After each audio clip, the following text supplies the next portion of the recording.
after a very long night of tossing and turning. If you watch Fox and Friends this morning or listen to my radio show, I told you that I was going to tell you about the FEMA camps or the FEMA prisons today.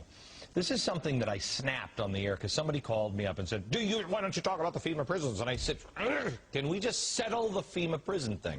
I don't believe in the FEMA prison. If you don't know, I'll tell you about it in a couple of days. I was going to talk about it today, but as I came in and did the show this morning, and then I went into my office and I was looking at all the research that had been compiled, and it wasn't complete. And I am not willing to bring something to you that's half-baked. If these things exist, that's bad, and we will cover it. If they don't exist, it's irresponsible to not debunk this story. We have an independent group on this program looking into it, turning over every stone. I am going to bring you this story.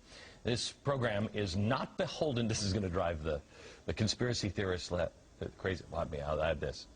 They're making me say this. Help. This program is not beholden to anybody. We answer to ourselves. I answer to me. I lost sleep last night worrying about this story, thinking about this story, and wanting to make sure that I got it right. The only thing that I answer to is myself, and I just want to be able to look at myself in the mirror and also sleep at night.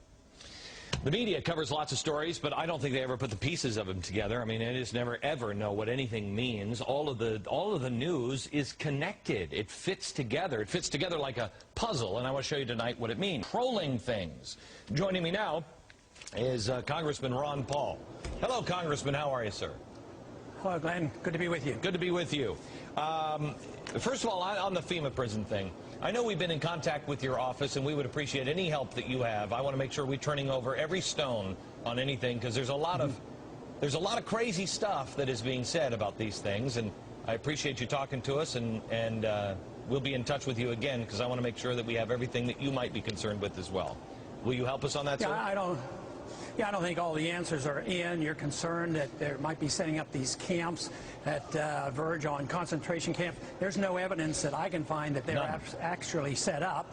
But I think there's a justified concern, not just because of the legislation that has been proposed, because that piece of legislation doesn't have a lot of co-sponsors. It's not on the verge of being passed. But the atmosphere in Washington is what we have to be concerned about. Yes. You know, since 9/11, dealing with the Patriot Act and repealing the Posse Comitatus and the Insurrection Act, these are trends that are very, very bad, where personal liberties and civil liberties are not well protected.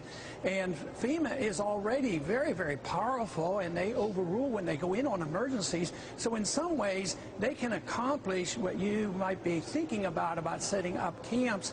And they don't necessarily have to have legislation, you know, to do the things that we dread. But it's something that's certainly deserves a lot of attention. Right. And I want to make it very clear. I'm not fearing these things are happening. I want to set the record straight, because we've got to know what we can believe in. Now, let me switch topics here.